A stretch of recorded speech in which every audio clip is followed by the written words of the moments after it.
Hey guys, tonight we're returning to the story of your unlikely friendship with Albert Einstein. Through quiet letters and whispered memories, you remember Albert not as the chalk-dusted genius on a pedestal, but as the man behind the math, the one who scribbled formulas on cafe napkins in Zurich, played violin through sleepless Princeton nights, and stood at the edge of history's most iconic discoveries, wrestling with war, wonder, and the weight of his own ideas, with you always nearby. Welcome back to Bedside Biographies, and to another chapter in our Unlikely Friendships for Sleep series, a soothing blend of imagination and history, where you're not just learning about legends, you're living beside them as their lifelong best friend. Each story is crafted to help you wind down, drift off, and maybe even smile in your sleep. If these stories bring peace to your night, a small click on like and subscribe means the world to us and helps us keep creating more. And tell us in the comments where and when you're listening from. We love hearing from our growing circle of dreamers each night. So take a breath, let the stars settle overhead, and let the noise of the world fade as you fall asleep to one of your most unlikely friendships, the kind that never happened until now. A brilliant mess of a beginning. Zurich, Switzerland, spring 1921. It was the spring of 1921, and somehow, against all odds, you had become best friends with Albert Einstein. Yeah, that Albert. The one with the wild hair, the pipe, the violin tucked beneath his arm like it was an extension of his soul. You hadn't meant to meet him. It was a freak accident. Tea spilled across a table at a smoky cafe in Zurich, soaking a stack of handwritten notes. His notes. You apologized 1,000 times, frantically dabbing at the pages with your sleeve. Your hands were shaking. He looked up at you like you just disrupted the laws of nature, and then smiled. Not a sarcastic smile, not annoyed, just amused. Time is relative, he said, gesturing toward the soggy ink, and so is paper. That was your beginning. The cafe was called Tribe House, tucked between a watchmaker and a dusty bookstore with furniture that wobbled and a chalkboard menu written mostly in guesswork. He came often. So did you. At first, your meetings felt like coincidence. You'd arrive for coffee in a moment of quiet, and there he'd be, slumped over a crooked table, notes fanned out like petals. Hair like it had been struck by genius or lightning, maybe both. He wore clothes that made no effort to match. A too small vest, a threadbare jacket with chalk smudges on the sleeves, and socks, always mismatched, though sometimes no socks at all. Pointless invention, he told you once, lifting one bare foot slightly above the table. They just move the holes around. It became a kind of rhythm. You'd nod at him as you passed. He'd raise his cup slightly, and then, without asking, he started saving you a seat. One morning he said, "You never order the same thing twice. Are you indecisive or adventurous?" You replied, "Isn't that the same thing?" He liked that, you could tell. You didn't know much about theoretical physics, still don't if we're being honest, but he never made you feel small for that. If anything, he seemed relieved. Relieved to talk about something besides tensor fields or space-time curvature. He asked about your dreams, books you loved, places you'd lost yourself in. He even asked what your favourite word was. You told him kintsugi, the Japanese art of mending broken pottery with gold. He whispered it back to you like it was an equation. Kintsugi. You like broken things? He asked. You said, "Only the ones worth fixing." From that moment on, he started carrying a small black notebook. He said it was for your dreams, not his, yours. You thought he was joking, until you caught him sketching something from a story you'd told him. A glass planet filled with water, oceans hanging inside the sky like upside-down snow globes. He circled the phrase, water-bound infinity, observed collapse, then drew a star beside it. You see things in a way that makes the abstract feel like it has a heartbeat. You didn't know what to say to that, so you said thank you, and he nodded, as if that was enough. By summer, it had become a ritual. He'd bring papers. You'd bring pastries. He liked the apricot ones, you liked the cinnamon twists. You always split both. He started calling you his grounding wire. Said when the math got too loud, you helped him remember the world had birdsong and burn marks and other soft, non-equational things. You once asked him what it felt like inside his brain. He thought for a moment, then said, like trying to hear a symphony through static. Sometimes you catch a melody. Sometimes you chase noise. But when the music comes through, it's everything. One night you both stayed late at the cafe long after closing. The owners knew you by then. You helped stack chairs. While he traced stars on the window with his breath, he turned to you suddenly and said, I don't like lectures. Too many eyes. Too little truth. You told him maybe truth didn't live in crowds. Maybe it lived in teacups, in laughter, in the space between words. He didn't say anything, just held your gaze and smiled.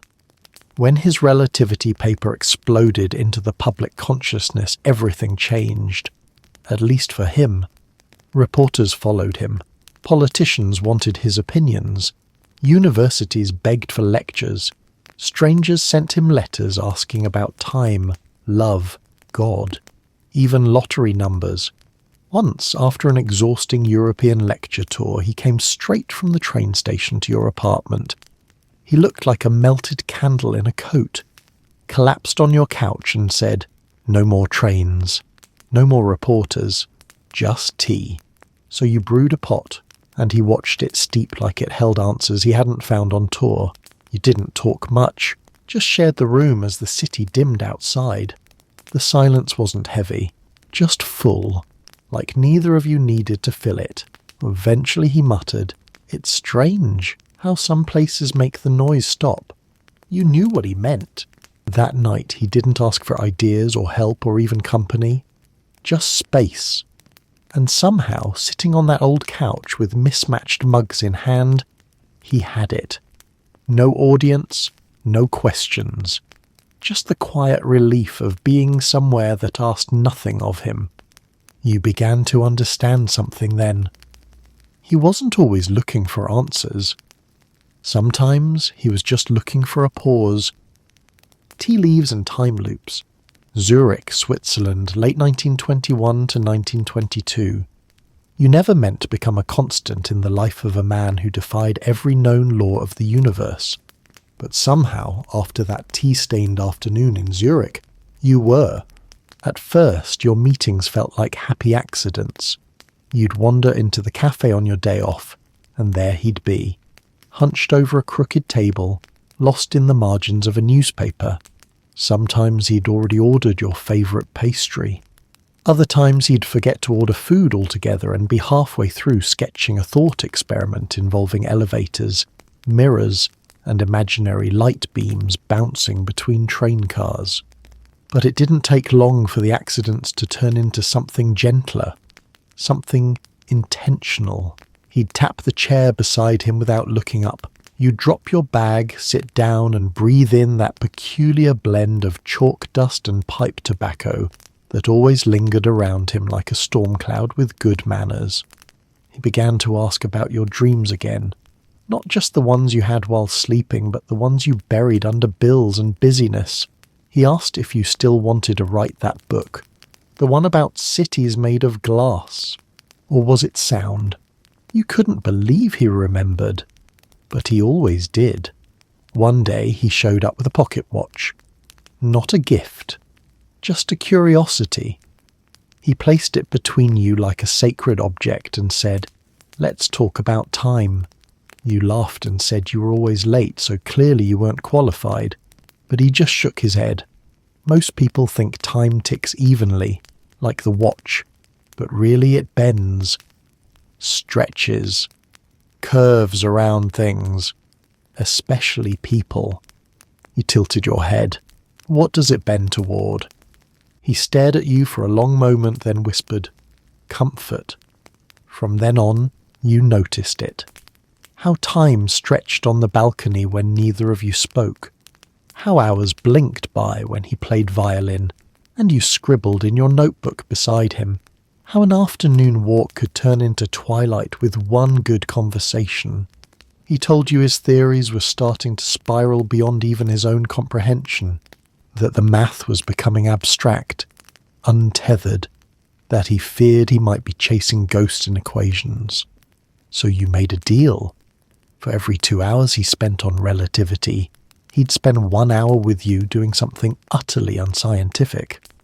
Reading poetry, feeding ducks, arguing about whether toast tasted better when slightly burnt. He protested, half-heartedly, but he followed the deal. Once, during a rainy afternoon, you dragged him to a fortune teller in a back alley off Langstrasse. He thought it was ridiculous, but he was also curious. She read your palms, then his, told you both that your fates were linked by a loop that was never meant to close. He scoffed the whole walk home, but later that night you found him staring at the teacup she'd used, tilting it in the candlelight, murmuring about chaos patterns in the leaves. He asked if you believed in fate. You said you believed in choices. He said maybe the loop was the part of life that couldn't be measured, only experienced. After that, you joked often about being in a time loop, when you'd show up wearing the same scarf. Or both, quote the same philosopher without planning it. Déjà vu, he'd say. No, you'd reply. Friendship. One winter evening you arrived at his apartment to find the lights off and the windows fogged. He was sitting on the floor, books stacked around him like a collapsed galaxy. I've been thinking about entropy, he said quietly, about how everything tends toward disorder. Then he looked up. But somehow you keep pulling me back into harmony. He handed you a crumpled piece of paper, a scribbled theory. It was incomprehensible, but at the bottom, in shaky script, he'd written, time may be relative, but you are not. He rarely complimented so directly. That made it feel even more real. In early spring, just as Zurich began to thaw, you both caught terrible colds. Instead of resting, he insisted on trying to map a new thought experiment involving twins travelling at the speed of light. Your nose was stuffed. Your brain was fog. But you listened. And when he got stuck, you casually said, maybe the twin isn't late. Maybe the world just moved differently without them. He froze, then looked at you with a mix of awe and deep unnecessary pride. I'm going to write that down, he said. You just solved the paradox I've been stuck on for weeks. You hadn't meant to, but that was the rhythm of your friendship.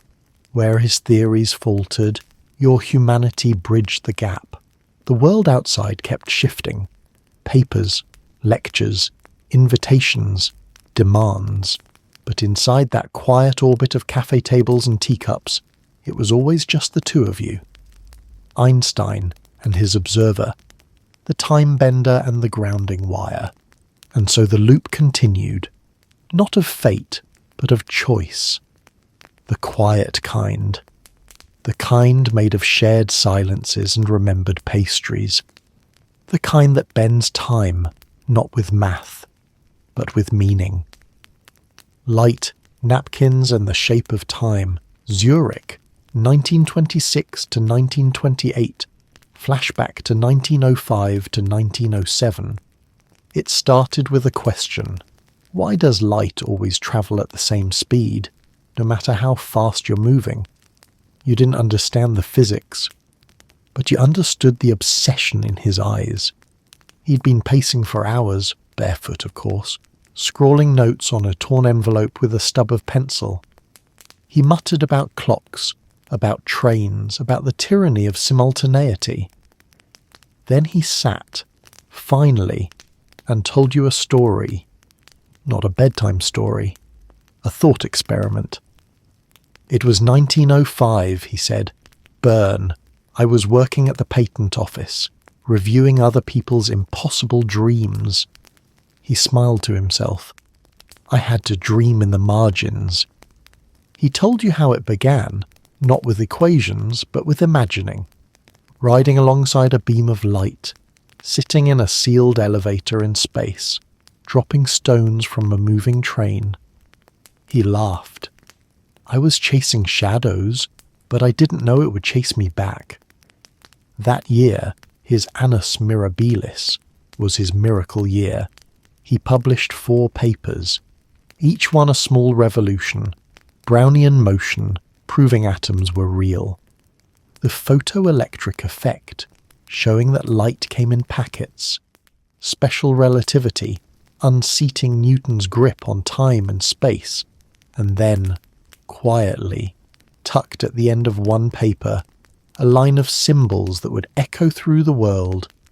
E equals mc squared. He didn't say it with pride, more like disbelief. I was 26. Just 26, he murmured. I didn't know anyone would ever read them. You watched him then, this man the world now treated like an oracle, remembering a time when he was invisible.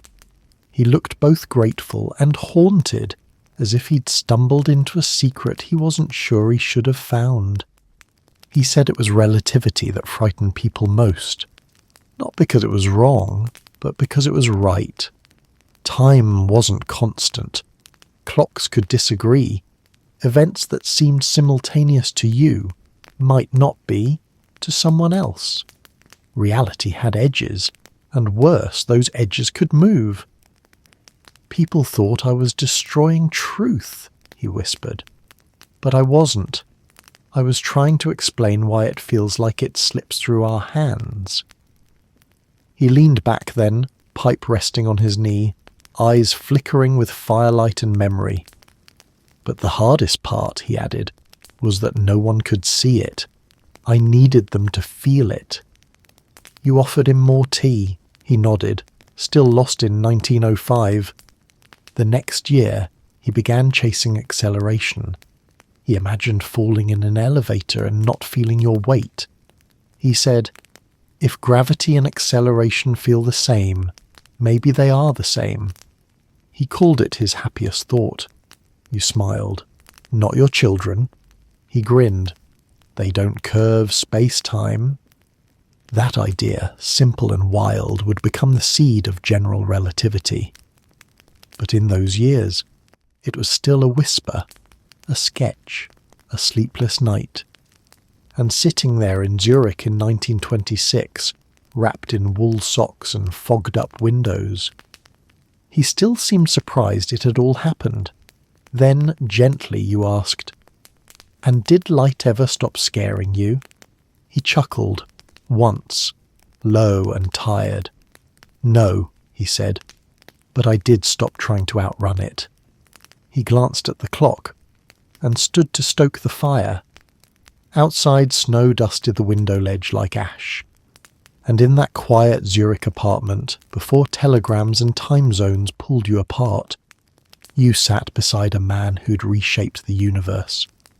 Letters from Berlin, Germany, 1923 to 1925. The train to Berlin departed just after sunrise, and with it, so did Albert.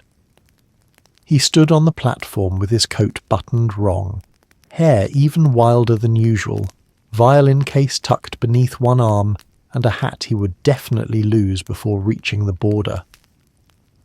You handed him a paper bag filled with cinnamon twists and said, "Don't become famous in Germany without writing to me." He looked at you and replied, "Too late for the first, but I promise the second." Then the train pulled away, and just like that, Zurich had a little less gravity. The apartment felt too quiet without him pacing above you like a restless thundercloud. The cafe was lonelier without him turning sugar packets into metaphors. But a week later, the first letter arrived. It smelled faintly of smoke and ink, and something you later learned was pipe ash. The handwriting was rushed, slanted, wandering into the corners of the page as if the thoughts couldn't be contained.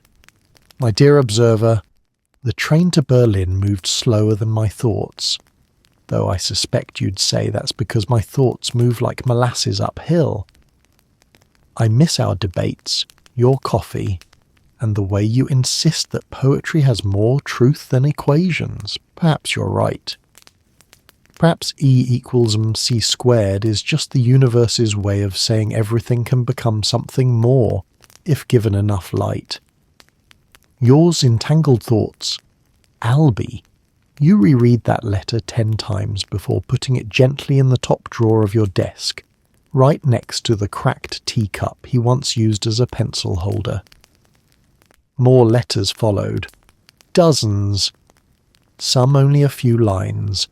Others so dense with scribbled margins, diagrams, and footnotes that you had to read them in shifts. They came from lecture halls, rented apartments, hotel lobbies. Berlin, Munich, Leyden, Vienna. No matter where they were sent from, they always began the same way. My dear observer, we wrote about science, of course, but also socks, seagulls, dreams, and once an extremely stubborn stain on his waistcoat he was convinced was plotting against him. One letter included a napkin sketch of a cat floating inside a rocket ship labelled Schrödinger's Vacation. Another was just a single sentence. If time is a river, I think you're the rock I keep swirling around. You replied, of course. Your letters were shorter, tidier. You included pressed flowers, torn pages from books, and once a cinnamon twist that crumbled spectacularly during transit. Still, he said it made his whole week.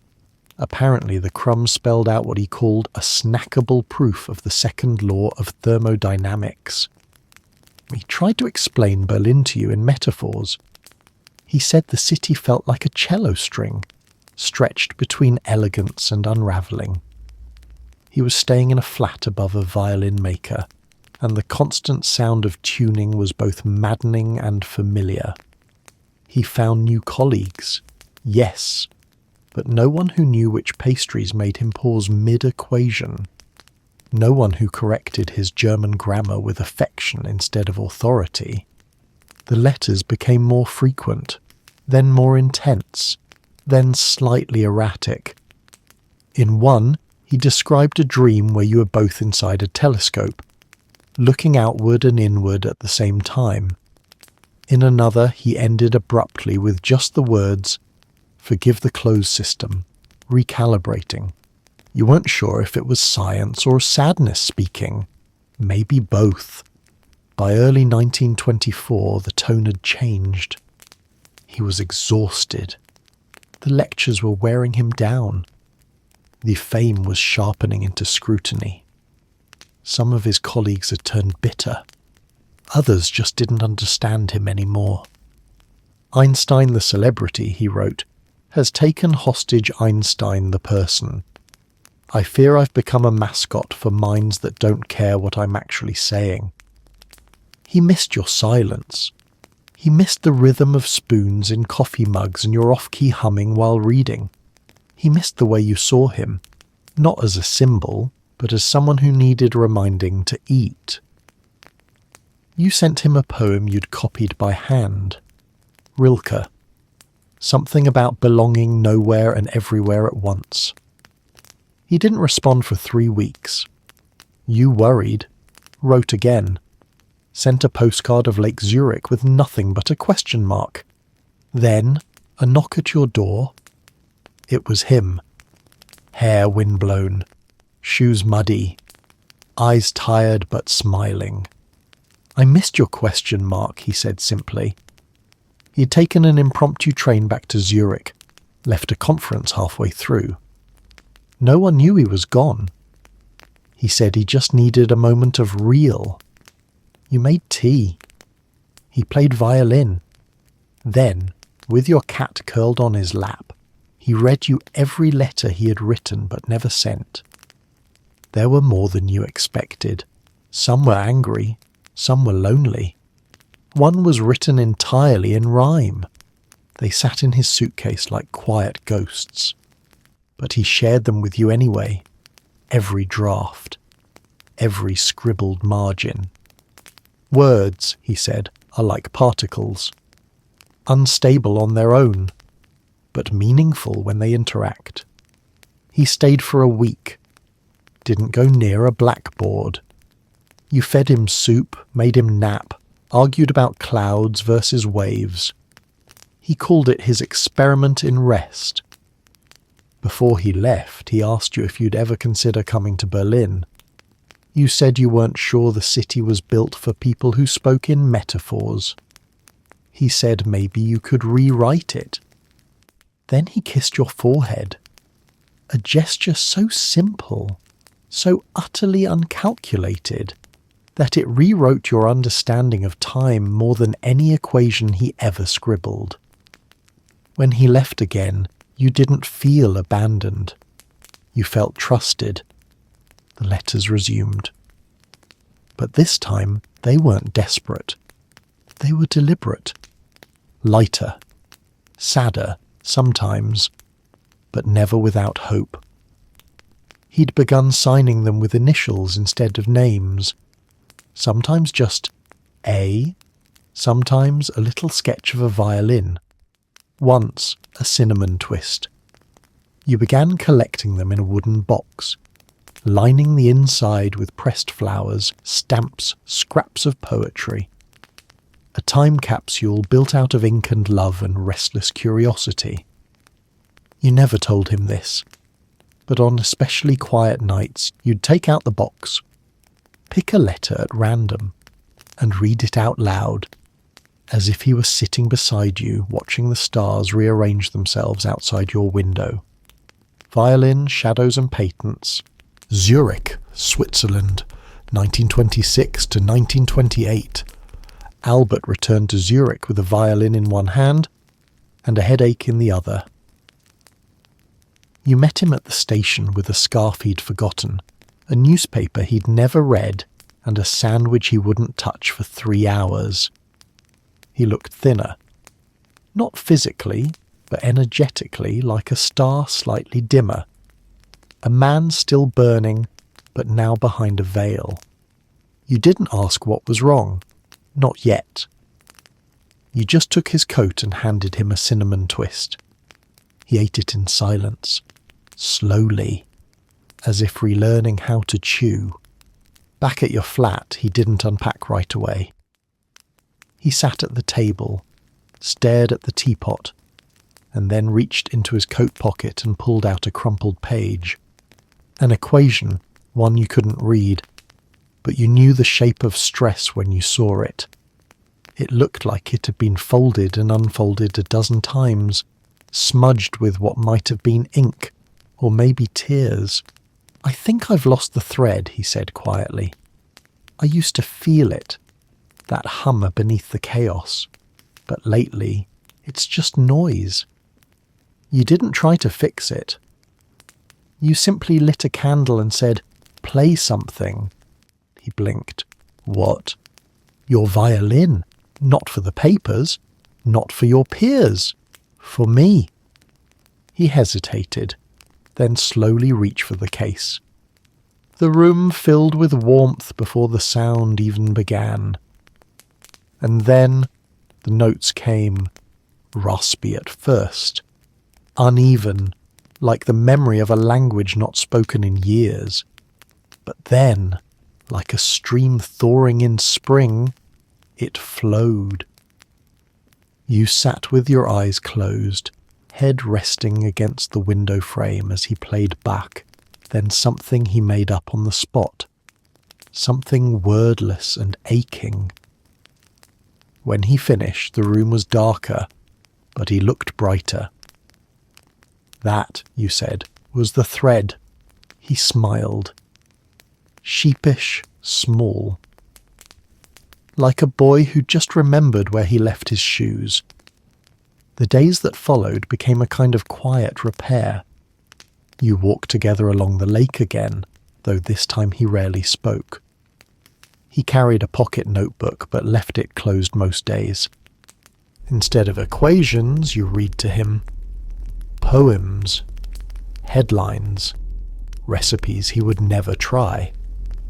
He liked the one about the lemon cake best, said it reminded him of entropy. You told him that was the saddest cake metaphor you'd ever heard. He called it poignant. You called it a cry for help. It became a bit of a joke, the way you teased the melancholy out of him, like combing shadows from his hair. At night, he'd pace your small living room. You learned to tell the difference between thought pacing and storm pacing. Storm pacing meant sleeplessness, frustration, guilt. It meant waking up to a cold teacup on your nightstand and a note that said, "It's not working." You responded with, "Neither is the kettle. You didn't turn it on." He chuckled for a full minute when he found that one. Said you had Einstein-level timing. One afternoon you found him sitting cross-legged on the floor, surrounded by pages of scribbles, each one more tangled than the last. "This theory," he said without looking up, "used to sing to me. Now it just mutters." You sat beside him, didn't speak for a long time. Then you said, "Maybe it's not the theory that changed. Maybe it's the ear that listens." He turned to you, blinked slowly, and then whispered, "Then I need new ears." So you lent him yours. You became his rehearsal audience for lectures he never delivered, for half-formed thoughts, for whispers that felt like confessions disguised as logic. He spoke of particles, paradoxes, a universe without absolutes. You asked, "Then what's the point?" He said, "That we try anyway." In those months, the idea of discovery shifted. It stopped being about breakthroughs and started being about survival. He didn't need to be right. He needed to be whole. You asked him once why he kept going, why he didn't just disappear into a cabin and feed ducks forever. He looked up from his notes and said, "Because something's coming. I don't know what, but the world is leaning toward it, and I have to be ready." You didn't understand what he meant, but you trusted the weight of his knowing. He spoke less of mathematics and more of music. He said the structure of a sonata made more sense than a blackboard ever had. He played you scales that weren't quite classical, nor fully improvised, like the sound of logic rearranging itself. And when he couldn't sleep, you'd take him to the patent office.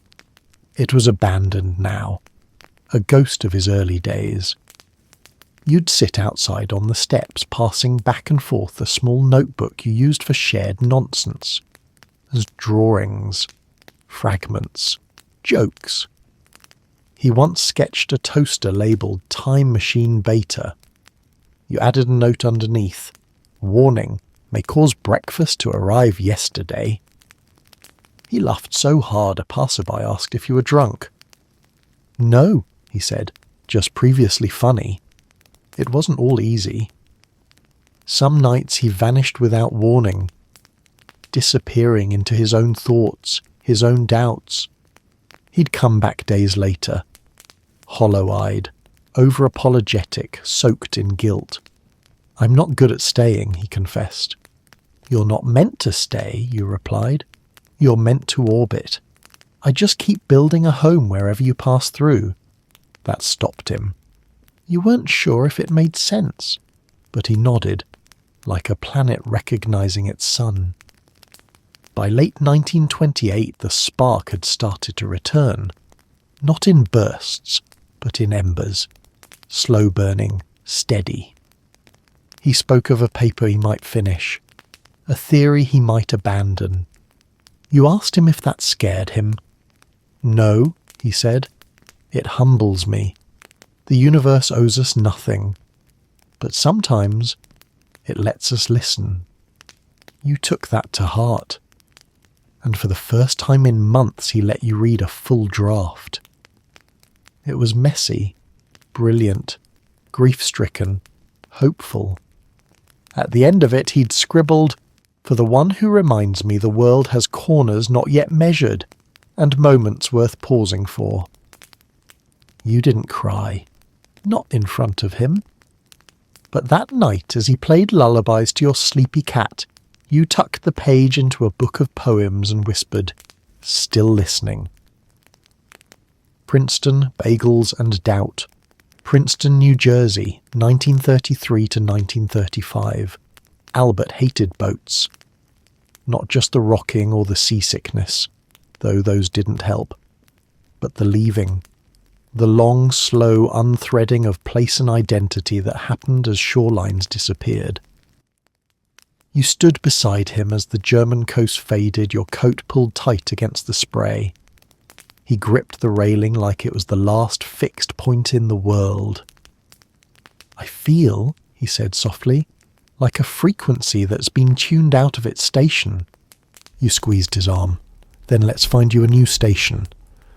In 1933 you arrived together in Princeton, two immigrants in mismatched coats. One of you world famous, the other just world weary. He was offered a position at the Institute for Advanced Study before he even unpacked. A quiet building on a quiet street, full of quiet geniuses. They gave him an office, a blackboard, a set of books no one expected him to read. He looked around and whispered, "Do you think they'll notice if I nap under the desk?" You said, "Only if you snore in tensor equations." That first year in America was strange. People stopped him on the street for autographs, or to tell him their thoughts on gravity. He smiled politely, signed his name with a swirl, and asked where the best bagels were. You found a place just off Nassau Street. A tiny shop run by a man named Mo with eyebrows that moved like weather. Albert became a regular. Cinnamon raisin, toasted. Cream cheese on one side only. He likes his symmetry broken, you explained. Mo nodded solemnly, like all great men. Albert would carry those bagels into lectures, press one into your hand like communion. Proof, he'd say, that matter can be both dense and comforting. But beneath the routine, the bagels, the blackboards, the American quiet, something heavier pulsed. The Nazis had seized his property back in Germany, burned his books, plastered his face on posters with the word traitor. Colleagues he once trusted had turned, some out of fear, others out of something uglier. He didn't talk about it much, not directly, but you saw it in the way he flinched at sudden news, the way his hands trembled when opening letters with German stamps. One afternoon he stood in your kitchen staring at the toaster. "I used to believe knowledge could protect us," he said, "but now I think it only makes us easier to aim at." You wanted to tell him he was wrong, that his brilliance mattered, that it still lit the path forward. But instead, you poured him tea and asked if he remembered the cat he drew in the rocket ship. He smiled, just a little. You didn't need to be profound. You just needed to keep him warm. He filled his days with walking, through campus, through neighbourhoods, through fields that reminded him of Europe, but not quite. He began to collect autumn leaves and press them in his notebooks. Said they helped him think. "Decaying structure," he muttered once. "Nature's most elegant reminder that time is not optional." You walked with him whenever you could, rain or shine. He wore the same fraying coat, carried the same notebook, and occasionally he'd stop mid-sentence to tell you a new theory. One day he said, "I think light doesn't just travel. I think it remembers." You tilted your head. "Memories of where it's been?" He nodded. "Or who's looked at it?" He was thinking about quantum mechanics again. You could tell. That war with uncertainty still simmered inside him. He despised the randomness of it, the dice, the blur. But he couldn't stop circling it. Like a man who kept rereading the same poem he hated, because it still made him feel something. He debated colleagues in letters that grew longer and sadder. He stopped attending certain conferences, avoided the ones who once cheered for him and now spoke over him. You reminded him, gently, that discovery doesn't always mean consensus, that some truths take lifetimes to bloom. He sighed. And who waters them in the meantime? You answered without hesitation. People like you, people like us. One weekend he insisted on fixing your leaky faucet. He wore a tool belt with absolute sincerity. Spent 2 hours under the sink muttering about fluid dynamics in domestic environments. He emerged soaking wet, victorious. You handed him a towel. How's the genius feeling now? Damp, he said, but useful. That was the key. Usefulness. He craved it, feared the alternative. Every time a newspaper printed his name, he flinched, not out of modesty, but out of dread that he was being reduced again, into an icon instead of a man. So you helped him stay real. You made him plant tomatoes, watch silent films, argue about the best way to boil an egg.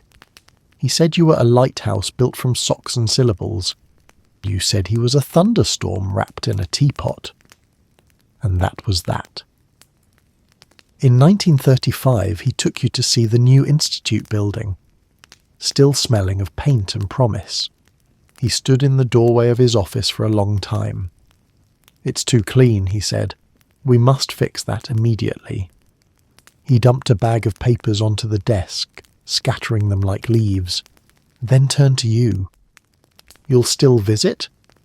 As long as there's tea, you said, and toast that's slightly burnt. He looked around. The furniture doesn't match. You don't either, you replied. That's why it works. That night you made a fire in his fireplace. He sat with his feet up, socks mismatched, holding a mug with both hands. You asked him quietly if he felt like he belonged. He didn't answer at first. Then, staring into the flames, he said, I belong where the questions are still allowed to be bigger than the answers. You nodded. You belong then. He reached over and touched your hand, just briefly. Then so do you. On God, Dice and Ghosts. Princeton, New Jersey, 1936 to 1938. Albert's mind was a cathedral, but some nights it filled with ghosts. Not the rattling chains kind, not the haunted house kind. These were quieter, sadder. They arrived in the pauses, in the silences between violin notes, in the spaces where laughter used to land. You noticed it one winter evening. He was staring at a page for so long you thought he'd fallen asleep with his eyes open. What are you thinking about? You asked gently. He didn't move. Then finally he said, Liesel. You'd heard the name only once before, years ago, mumbled in sleep. Now it arrived like a ripple from deep water.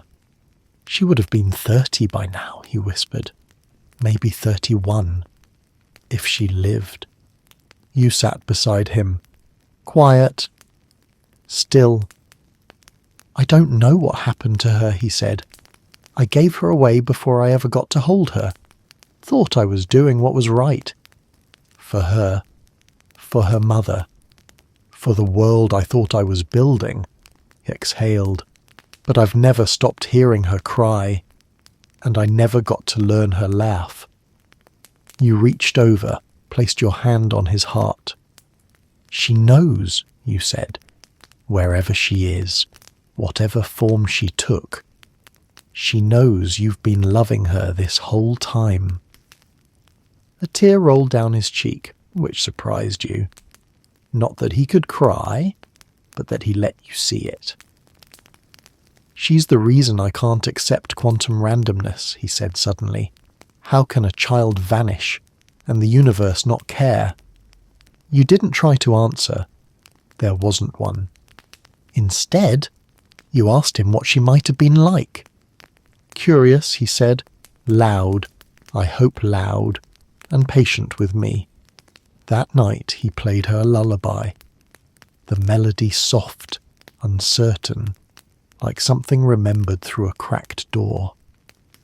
In the months that followed, he wrote more letters, some addressed to you, some to Liesel, some to no one at all. He became obsessed again with the arguments in physics, the Copenhagen interpretation, quantum indeterminacy. He read everything, argued with everyone. You joked that he was picking fights with probability itself, and he didn't laugh. "Do you know what they say now?" he muttered. "That observation changes reality, that things don't exist in a fixed state unless someone's watching, that God throws dice with the universe and calls it physics." You raised an eyebrow. "And what if he does?" He shook his head. "God does not play dice." You paused. "Maybe she plays with mirrors." That earned you a rare, real laugh, the kind that reached his eyes. "You always do that," he said. "What?"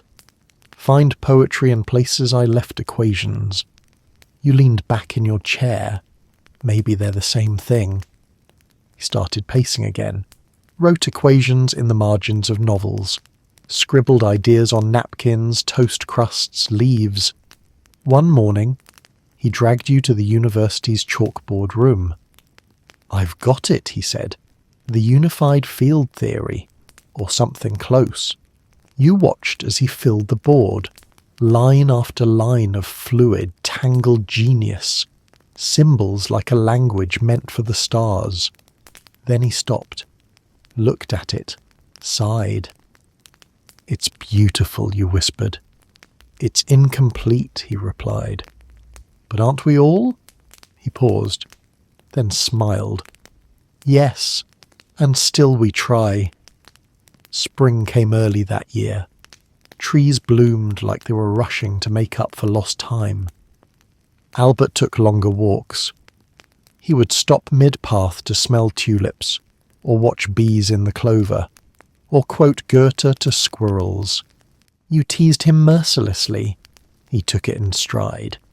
You asked him once if he believed in souls. He didn't answer right away.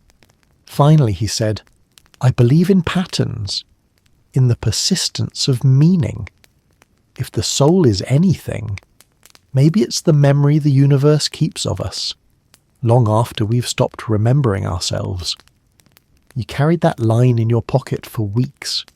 He began volunteering quietly with refugee groups, helped scientists escape Europe, wrote letters of support, offered recommendations, sometimes gave money. You never heard him speak of it in public, but you saw the toll. Each telegram from Germany weighed more than the last. Some of his friends were already gone, others still trapped. He woke one night gasping, said he'd dreamt the speed of light was too slow to save anyone. You stayed up until dawn, made him pancakes and tea and read aloud from your favourite book until he could smile again. "This is why I don't believe in randomness," he whispered. "You always arrive exactly when I need you." "What are the odds of that?" "Pretty high," you said, "if you factor in love." He didn't argue. By late 1938, the news grew darker. War no longer a question, but a timetable. Albert gave a lecture about responsibility. He said science without empathy was like light without warmth, technically impressive, but deadly. The press quoted him, misquoted him, turned his warning into sound bites. He came home angry, tore the article in half. "I don't want to be a prophet," he said. "I just want people to stop pretending ignorance is neutral." You poured him another cup of tea, and yet here you are, still refusing to stop caring. He exhaled, looked at you.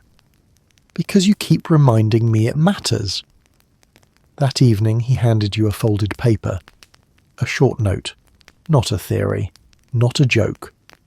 Just this.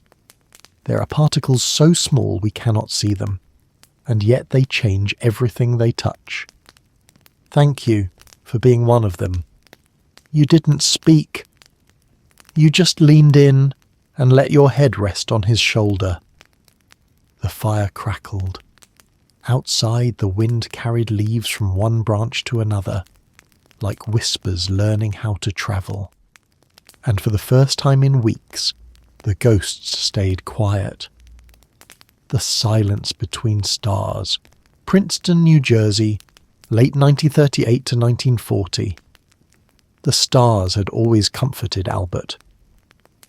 Even when the world failed him, when nations burned and letters brought only sorrow, he still looked up.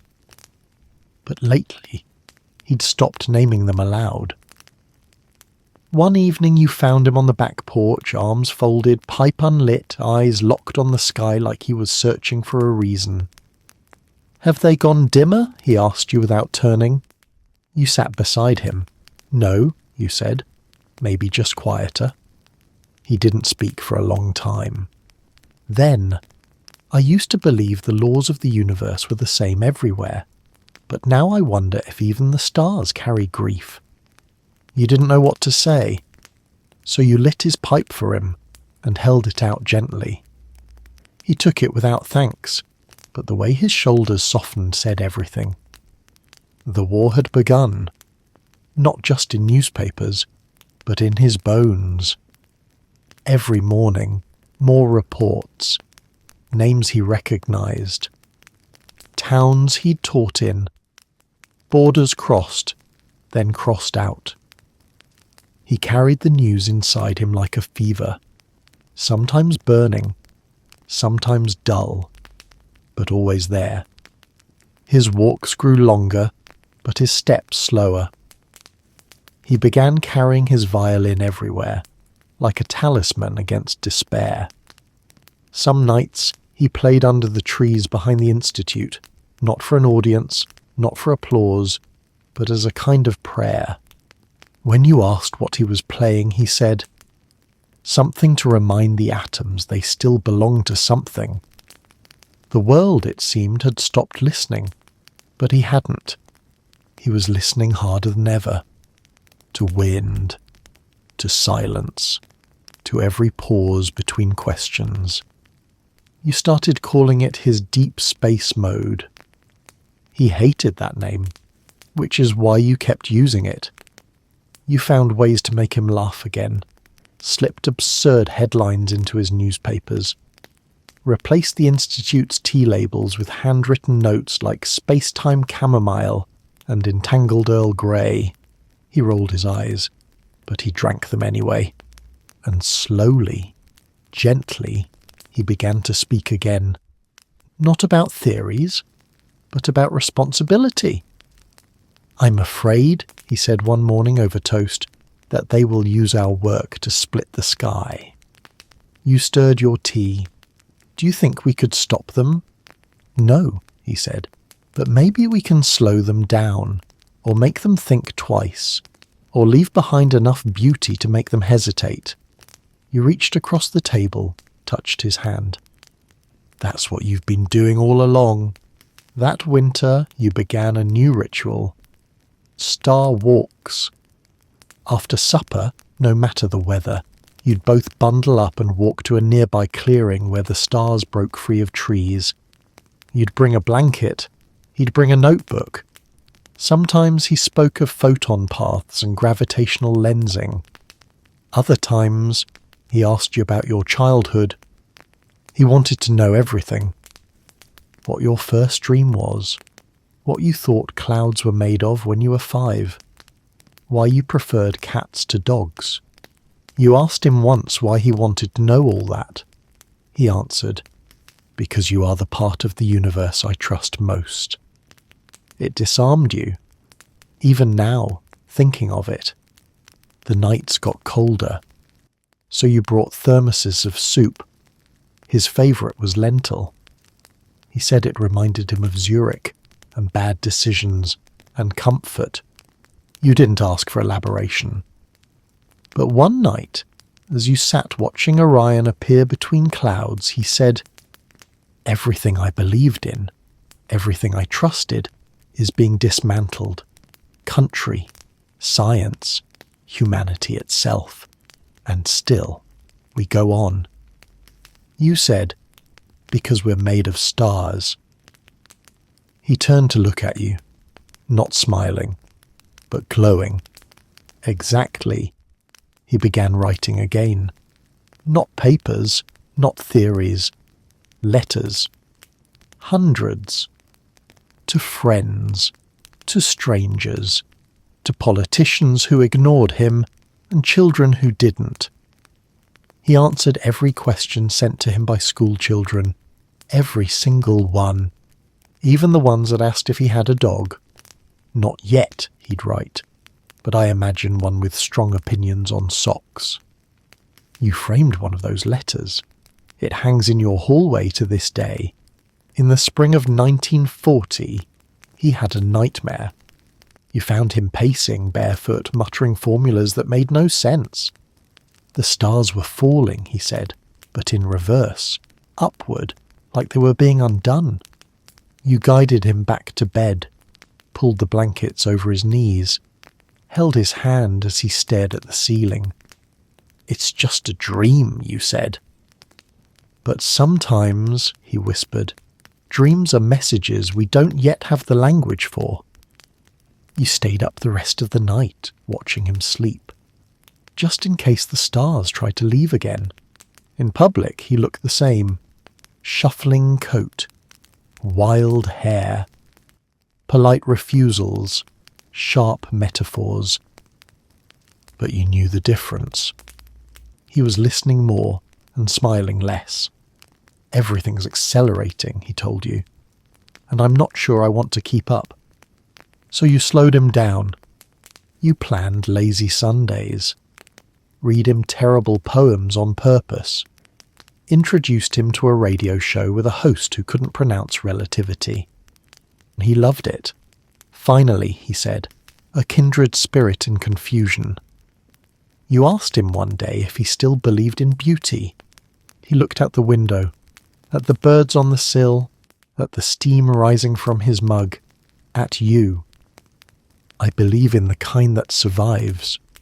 That night, you sat on the porch again, shoulder to shoulder, watching stars in silence.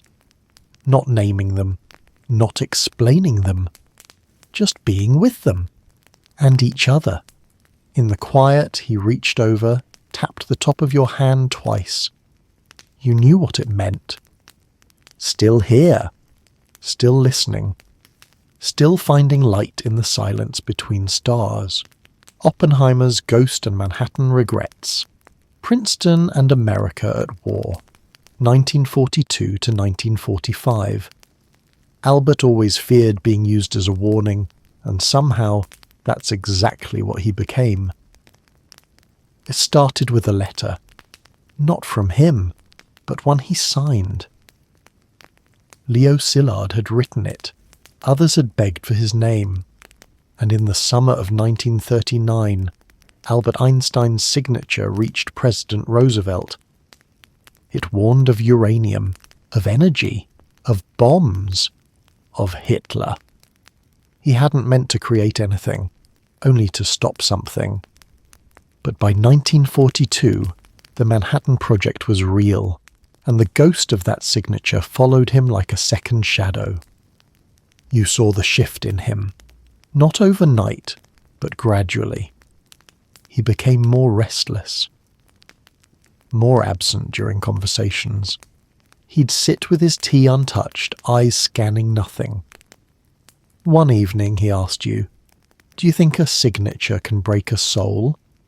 You didn't answer, because maybe it could. Word spread quickly that Albert had been excluded from the Manhattan Project, deemed a security risk, too outspoken, too pacifist, too unpredictable. They used his warning, says, and shut him out of what it became. He said nothing for months, but you knew. You saw the lines deepen around his eyes, the way he walked slower, thought longer. I opened a door, he told you, and now I can't close it. And I wasn't even invited in. He began hearing the name Oppenheimer more often. He didn't dislike the man. Not personally. He said Robert was brilliant, tortured, too young to be Atlas. But someone handed him the sky anyway. You were there the day Albert received the first confirmation. A successful test. Trinity. July 1945. He sat very still, then whispered, "They split the atom, and now the world will split itself." You didn't know what to say, so you didn't. You just made tea and sat with him. Later that night you found him on the floor, surrounded by books, some physics, some poetry. He was rocking slightly, back and forth, holding a page like it might explode too. "They will call it progress," he said, "but what is progress without peace? Just motion toward a cliff."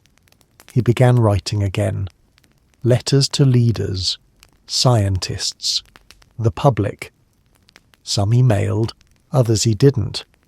You found one tucked behind the couch cushions. It read, "We've become clever hands without wise hearts, and we will suffer for it." He met Oppenheimer once after the bomb, at Princeton. You walked with him to the institute, watching him rehearse questions he never asked. When they met, it was quiet, tense. Two ghosts trying not to haunt each other. Afterward, Albert said, he looked like a man who heard God scream and wrote it down. The newspapers turned him into a headline again. The man who warned the world, but they never asked how that felt. Only what he thought. As if intellect could patch the hole where his heart was leaking. You found him one morning disassembling his violin, trying to see if I can make music quiet enough to forget, he said. You reassembled it when he left the room, tuned it back to the sound of forgiveness. He returned, didn't mention it. Just played. You talked a lot about guilt those days. His guilt, your guilt, the guilt of survival. He once told you, I feel like I set the match down on the table and someone else struck it. But it's still my match. You replied, maybe, but the fire doesn't belong to the wood. He paused. Number, but it still burns the house. He grew weary of reporters, of politicians. He avoided cameras when he could. But he still wrote, still protested, still used his voice, even when it shook. Someone has to stand on the cliff, he said, and yell stop, even if no one's listening. One night in autumn you returned from the store to find him rearranging the furniture. I've decided we need a new alignment of the stars, he said. You laughed. By moving the couch. It's symbolic. Of what? Rebellion. The couch stayed there for 3 years, even when it blocked the fireplace. He refused to move it. He said it reminded him not everything had to follow design. One December evening, you hosted friends from the Institute. The conversation turned inevitably to the war. Someone said, well, at least it's over now. Albert stirred his tea slowly. Wars don't end when soldiers go home, he said. They just move into the minds of the living. No one replied. He stood up, played a few soft notes on the violin, then added, The real war now is to remain human." The room fell silent. You often wondered how much weight his words carried, even when they landed like feathers. You knew that was enough. By 1945, he was older, tired, still brilliant, but dimmed by morning. He still walked the garden, still fed the birds, but you saw how he carried the world now. Not like a discovery, but like a debt. One day, you asked him if he'd do it differently. The letter to Roosevelt. He didn't answer right away. Then he said, "I would have spoken louder, sooner, and never stopped."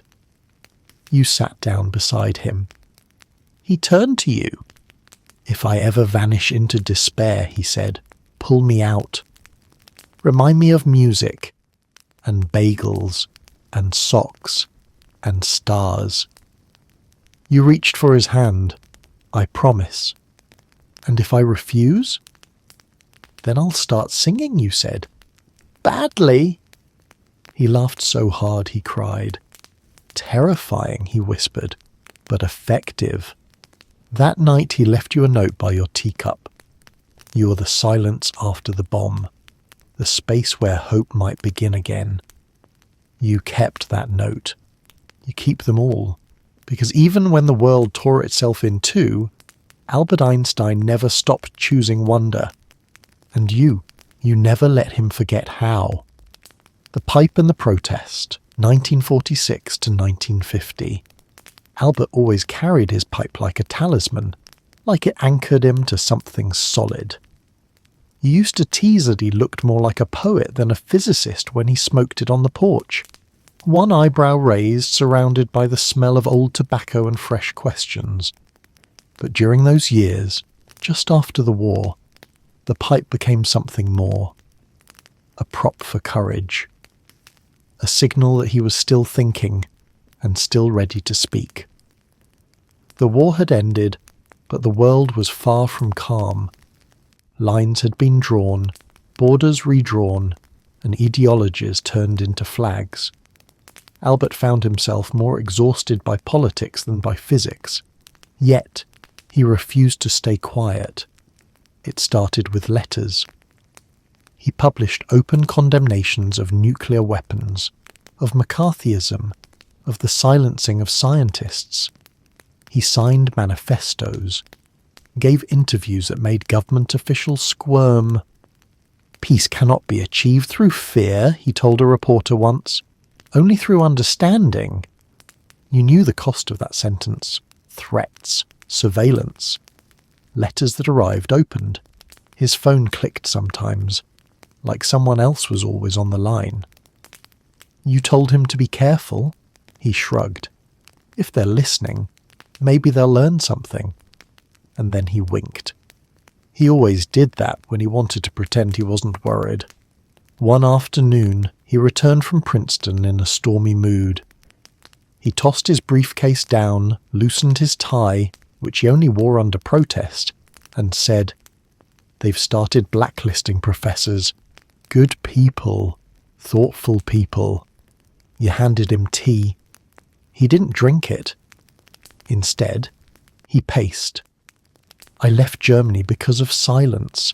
I won't live in America by the same rule."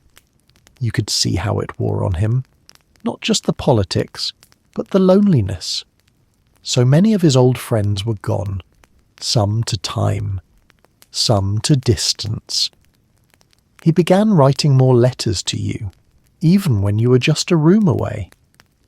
Sometimes he left them tucked under your books.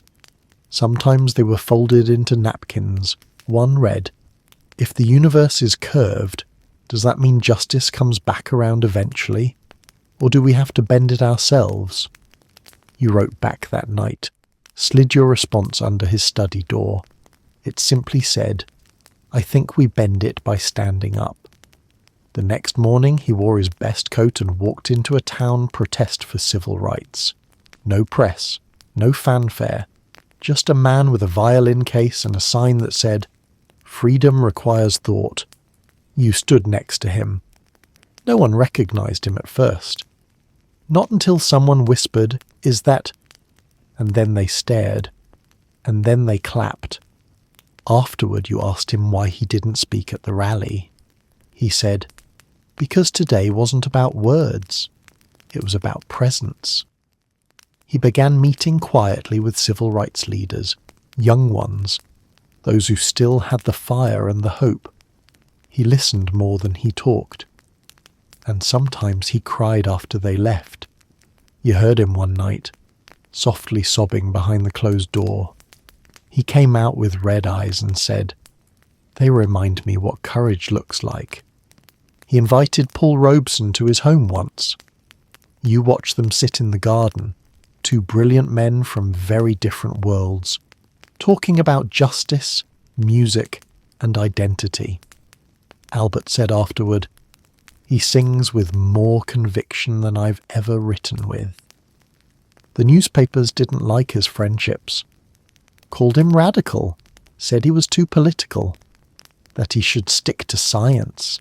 He laughed when he read that. Would they have told Galileo to stick to stars? Maybe, but he'd have ignored them too. One spring evening the university held a dinner in his honour. He didn't want to go, said it felt hollow. You convinced him anyway. He sat politely through the speeches, the toasts. Then they handed him a golden plaque. He looked at it, held it up to the light, then gently set it down and said, "I would trade this for one less bomb." That night, walking home through the quiet streets of Princeton, he asked you, "Do you ever feel like we're running out of time to change things?" You said yes, but that maybe running out of time is exactly when people start running toward truth. He nodded, then added, "Sometimes I forget why I started all this. Then I remember you." You didn't know what to say, so you just reached over and adjusted the crooked bow tie he hadn't noticed had flipped. He smiled, lit his pipe, and exhaled a cloud shaped like a question mark. In those years the world grew louder, and Albert grew quieter, but not because he gave up, because he was listening to those who had less power, to those who hadn't yet been heard.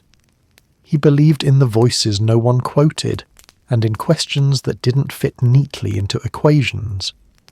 You found another letter in his violin case one day. It was never addressed, just folded, worn, reread 100 times.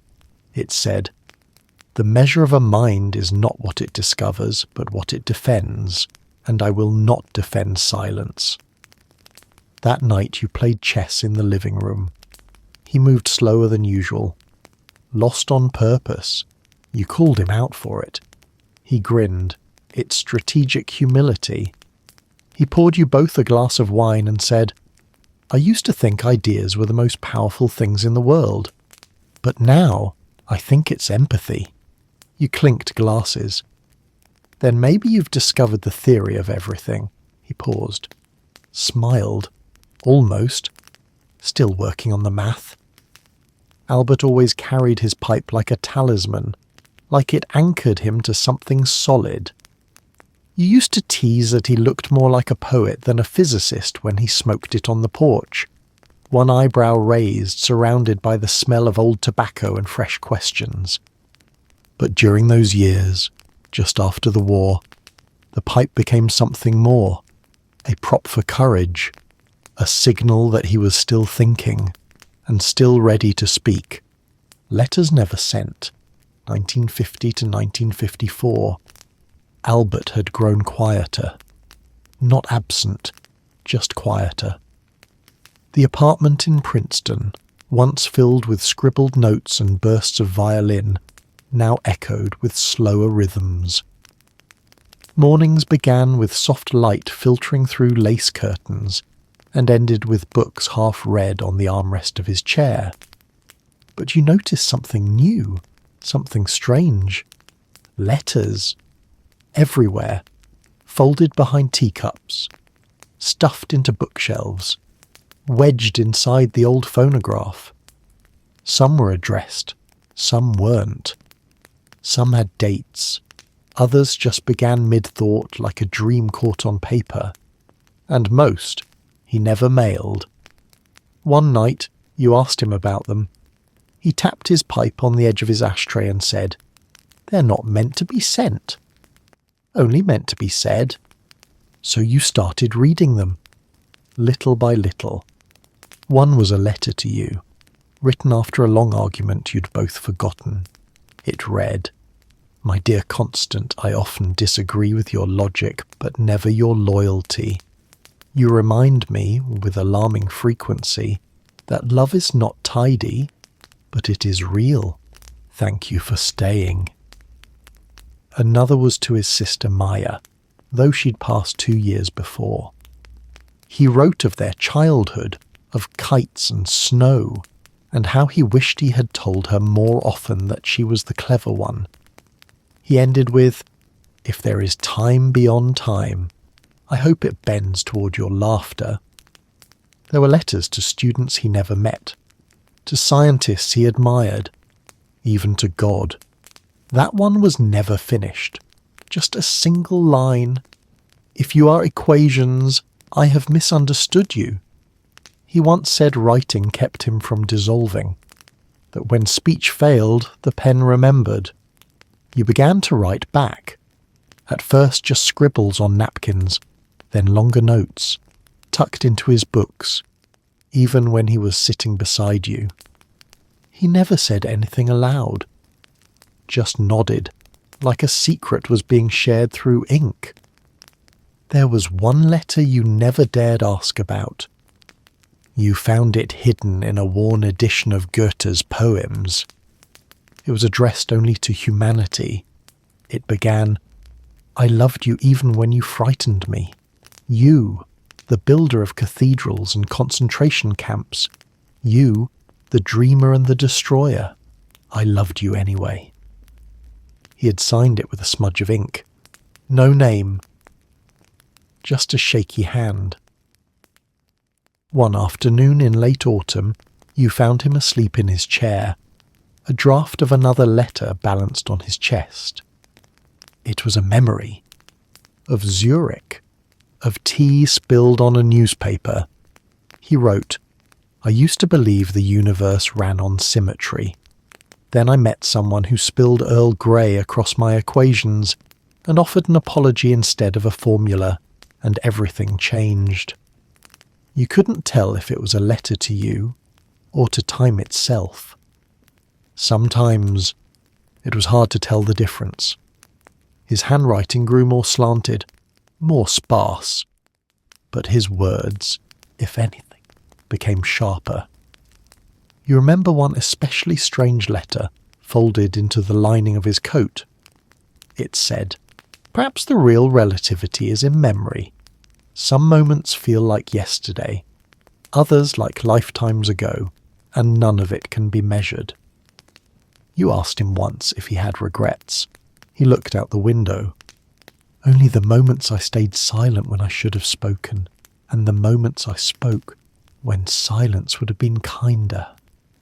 He looked at you then, his eyes softer than you'd ever seen them. "Do you regret me?" he asked. You smiled. "Every time I run out of tea," he laughed, truly laughed, and wrote that down too. By winter, the letters slowed.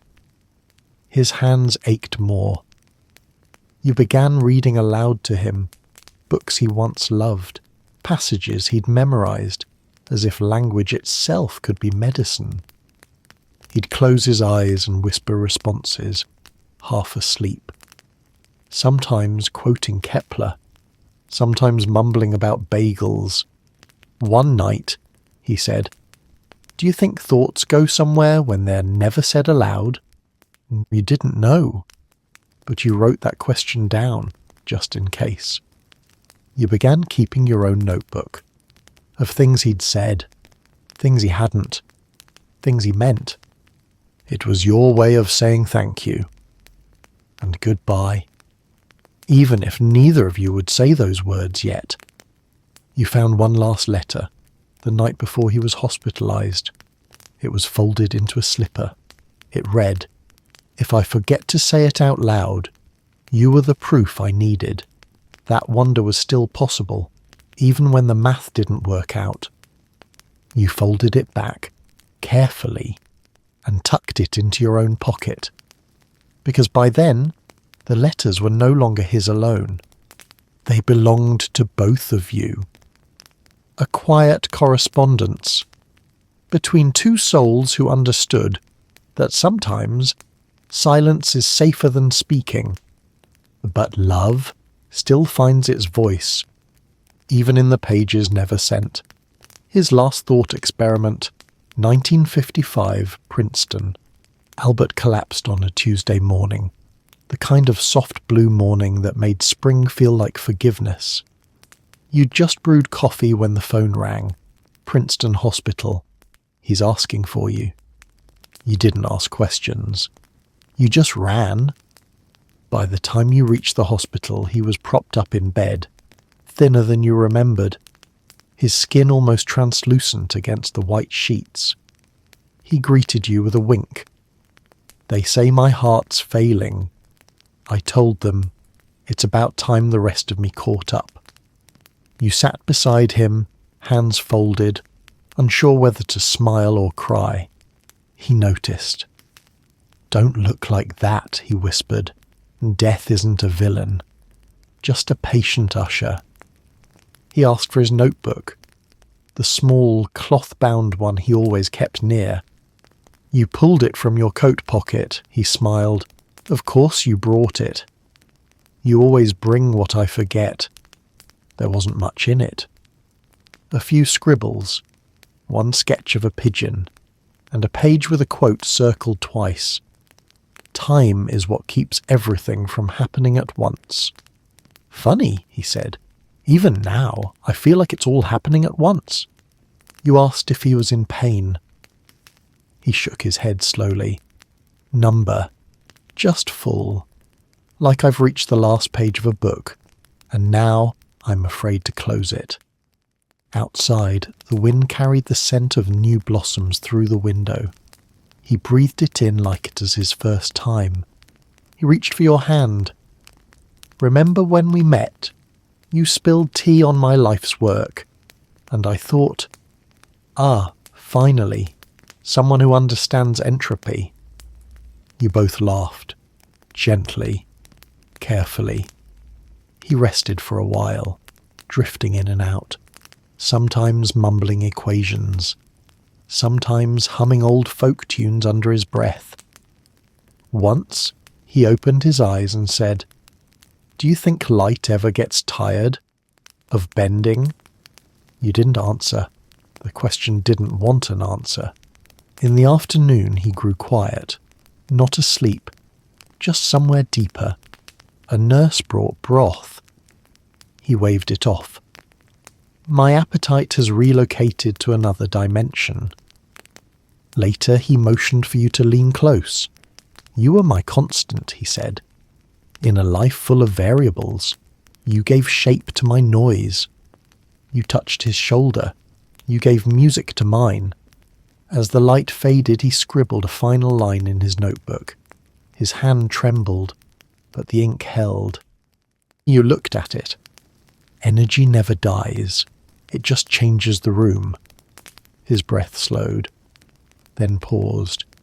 And then, like a theory resolved, he was gone. Not abruptly, not dramatically, just quiet. You stayed by his side long after, watching the light through the window bend slightly, like it was making room for someone. The nurses offered condolences. You nodded, but didn't speak. There was nothing to say that he hadn't already said better. Before you left, you placed the notebook on the windowsill, open to his final line, and whispered, "I'll meet you in the bend." What 30 years with Einstein taught you? The cafe in Zurich hadn't changed much. New chairs, maybe. Fewer pigeons, or perhaps they were just quieter. You sat at your usual table, the one near the window, and ordered tea you didn't need. The waitress smiled. Earl Grey? You nodded. You look like someone who remembers things. You smiled. More than I should. It had been years since Albert passed, decades even, but some mornings he felt as close as the steam rising from that teacup. You reached into your bag and unfolded the note. His last. Faded now, creased and worn. You're the silence after the bomb, the space where hope might begin again. You never told anyone he wrote that. Some words are too sacred for sharing. The waitress returned with tea and a biscuit. You thanked her, but left the biscuit untouched. You weren't hungry for food, only memory. And today, it came easily. You remembered the day you met, the spilled tea, the furious muttering, the way his eyes softened when you apologized. He'd once told you, entropy is just life's way of rearranging the furniture. You'd laughed, but you never forgot it. Now, looking back across 30 years, you realized he wasn't trying to explain the universe. He was trying to feel it, to forgive it, and maybe so were you.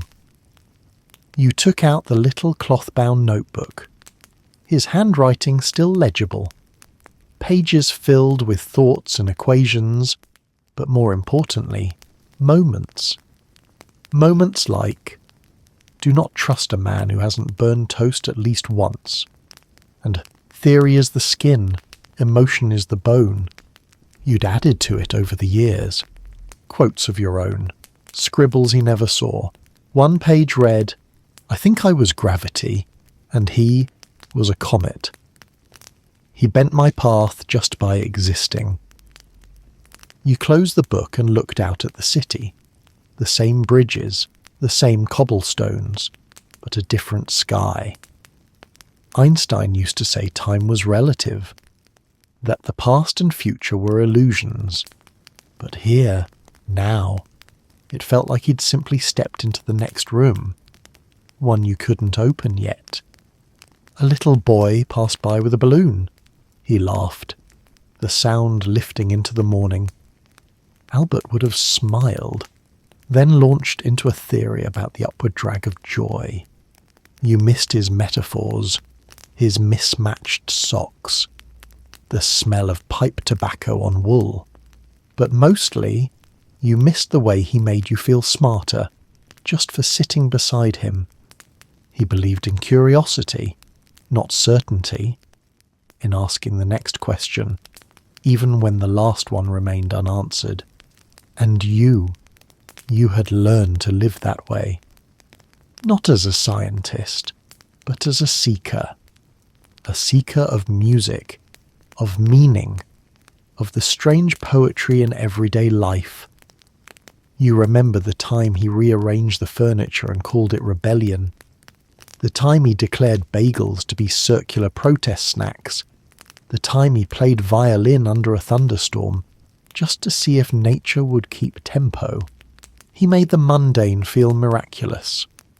And now your world was still threaded with his voice. In chalk dust on blackboards, in the sound of your kettle, in the pause before you say something brave.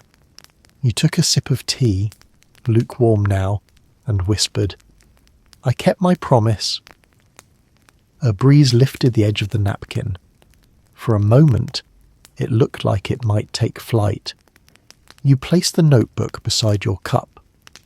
A man passing by glanced at it. You knew him, he asked. You paused, then nodded. He taught me how to listen. To what? To everything. The man smiled politely and moved on, but you sat there a while longer. Because this wasn't just the end of a story. It was the bend in the light. The page before a new chapter. He'd once said, God doesn't play dice. But you knew he'd rolled plenty. And in those uncertain throws, he found meaning and music and you. You packed up your things and left a tip. The waitress returned with your change, but you waved it away. "Keep it," you said, "for the entropy." She laughed, though she didn't understand. Outside, the wind picked up. You let it carry your scarf for a second longer than necessary, just to feel what drifting felt like. And as you walked away toward the river, you whispered the only equation that ever mattered between you. Friendship equals time, plus wonder, plus you. And in that moment, the universe felt complete.